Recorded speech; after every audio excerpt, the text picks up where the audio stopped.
We have the Fashion Week taking over in 2025, which means we're going to be getting a ton of rockets making their way into the game. And not only that, we have Shadow Palkia coming from Giovanni in Pokemon Go, and we're going to check out the all in this video. So welcome to the Trainer Club. Here we go.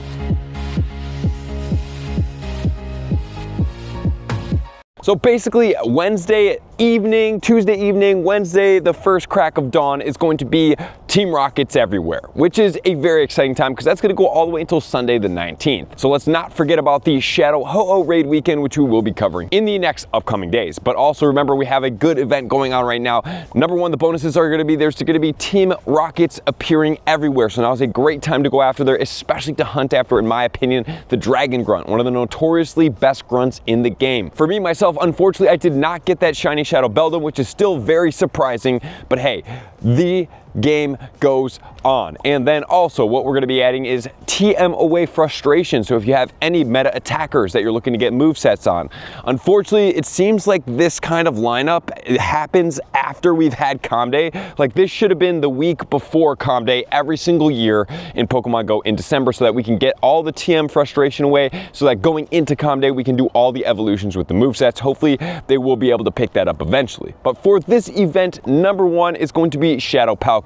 It is definitely in your best interest to take home a Shadow Palkia in Pokemon Go, and also since all of these Shadow Pokemon legendaries coming from Giovanni eventually will be able to be in raid battles to get the shiny raid battle legendary with the Shadow form. It's amazing. If not like month periods of time for the weekends, you will at least get one weekend of it where everybody can go crazy, which I would expect it to be from what Groudon, Kyogre, the Rayquaza, probably Palkia. I don't know if they would leave Palkia out for that long based on how strong it is. So if we do go ahead and check out the Shadow Palkia with Dragon Tail or Draco Meteor, which would be its strongest moveset that it does get, it would be at 50.92 in its ER value, which would actually be the highest Palkia in the game right now. However, the origin form without the shiny is sitting literally 0.71, a little bit behind that at the origin form with Dragon Tail and Spatial Rend. If we do go down and we do want to see it with Aqua Tail, we have 45.41, which is pretty good, and the Hydro Pump combination with that Dragon Tail at 48.48. So while this is not the strongest Pokemon in the game, it is definitely worth having and definitely going after. I suggest that you guys do go after that one in either rainy weather or in windy weather, so you can get the weather boost coming from that specific leader, because having a Hundo or a high IV one would be very cool, especially since we've been raiding for Palkia. We have the XL candy, and if you did get the Shadow, might be worth your time. But for me personally, that origin form still sits as the number one reigning supreme, because it also does get the moveset and it's useful. So now let's go into this game's event and see what's going on here. A brand new debut into 12-kilometer eggs is going to be Shroodle, which will evolve into Grafaiai. I think I'm saying that properly, and that would be the evolution. That's going to be a normal and a poison type. The Shroodle is going to be a poison and a normal type at a max CP of 1051, which is nothing to write home about. However, this next one is in around the Ultra League stats. This one is going to be also a poison and normal type, maxing out at 2,559 with an attack 199, a defense of 149, and a stamina of 160. So for the Great League, it's going to be 287, and then in the Ultra League, it's going to be rank 165. With an update in the moveset, this Pokemon could potentially do something at some point, but as of right now, it's not super relevant. But it is a non-shiny feature, along with Varoom and Salandit being added into 12-kilometer eggs. For me personally, am I going to go crazy for it? I'm not. I'm probably going to stack up on 12-kilometer eggs during this event and hatch through them at least once, maybe twice, because there is yieldful things in here, and then potentially get this Pokédex entry, but that's all that's really it's good for right now. And some of the new Shadow Pokemon making their way into the game is going to feature Shadow Taillow, Snivy, Tepig, Oshawott, Trubbish, and Bunnelby. And then we're going to go into the leaders as well, which we should know. They're actually not great, not my favorite rotation, but I will cover that is something that is good. So for our leaders, we are going to have Giovanni with the Palkia, and obviously as there is a Persian start, and Cliff is going to have the shiny Shadow Cubone. Just as a reminder, guys, that this one has already been out, but here's what I'm going to tell you guys that is a good idea here: to get two of these guys, and then if it ever comes back where we can evolve into the Alolan Marowak form, you would be able to get the shiny Shadow Alolan Marowak, which I fortunately was able to get. So that is one thing to keep onto. Anything that does have an evolution that is not capable of evolving, such as the Alolan Executor and things like that, to hold on to that Pokemon, because at some point the Execute could have an event where it's able to evolve into the other form for a short period of time, which would then make that shiny shadow very rare, such as the Coughing going into the Galarian Wheezing at that event. If you had the shiny shadow one with that evolution, that would be very rare. The Arlo is going to get the Alolan Grimer, which is now going to have the shiny shadow version, and the Sierra is going to have the shiny shadow Skorupi. So like I said, the leaders are not too crazy. The leaders that I still enjoy are going to be the fighting type Pokemon. The buff's physique isn't for show.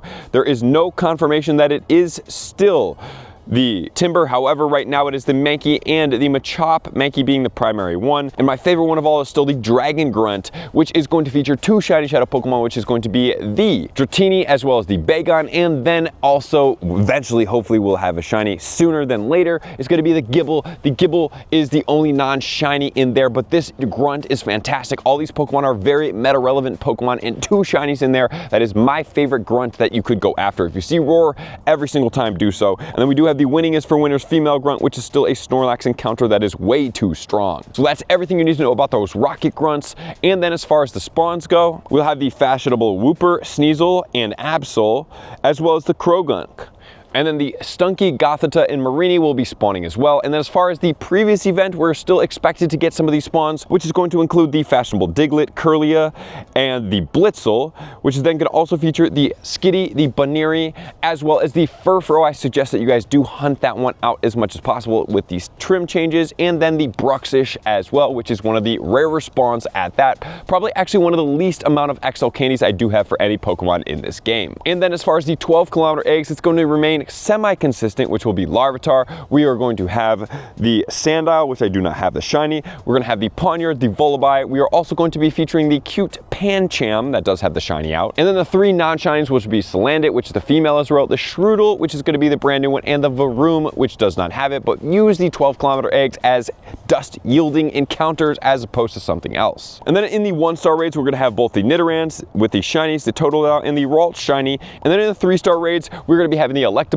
the Magmar, as well as the Wobbuffet. And then for the field research, defeat 1 Team Rocket leader for a component. So this will allow you to stack up on multiple Rocket radars if you want. If you have a radar and you keep completing these field research tasks, they will add up, and then once you get to 6, it will add another radar into your mix. And then also, if you do want to purify 3, if you do this task, please use the 1,000 per purify, such as the Pidgeys, the Weedles, the Caterpies, the things like that. It only costs you 1,000 dust, and it's going to yield you a fast or a charge TM. And then finally, we do have the special research. So in stage 1, we have catch 15 Pokemon, purify 2 Shadows, defeat 3 Team Go Rocket Grunts. Will get you 1 of the mysterious components for 1,500 XP, 500 stars of fashionable Wooper. In stage 2, catch 20 Pokemon, purify 5 Shadows, which I suggest you do the 1,000. Defeat 6 Team Go Rocket Grunts for 3 of the components for 2,000 stars, 1,000 XP, the fashionable Krogunk. Then in stage 3, we're going to be getting the defeat Arlo, Cliff, and the Sierra, which will give you the Super Rocket Radar. Then we're going to find, battle, and defeat Giovanni to get the fashionable Absol. Then you're going to be getting 4,500 Stardust plus an extra 5,000 for almost 10,000 stars, 6,000 XP, and 3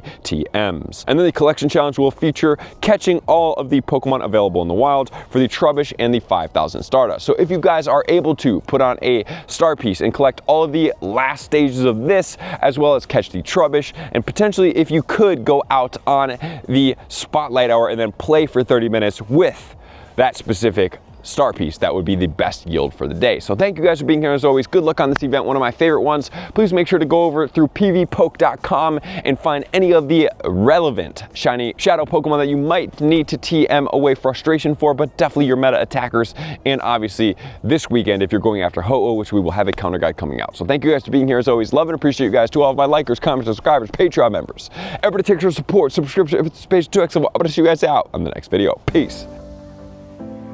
I want to take this time to thank everybody who supports me in every facet. It means the world to me, and an extra special thank you to all my Patreons. I greatly appreciate the extra support to continue to allow me to pursue Pokemon Go full time, allowing me to create my daily video uploads in the most timely fashion for everyone's benefit. Plus, I get the amazing experience of sharing my creative processes behind the scenes and raiding all around the globe with select upper tiers. Thank you everybody for being a part of the Trainer Club. You all mean the absolute world to me, and I will see you guys out on the next video.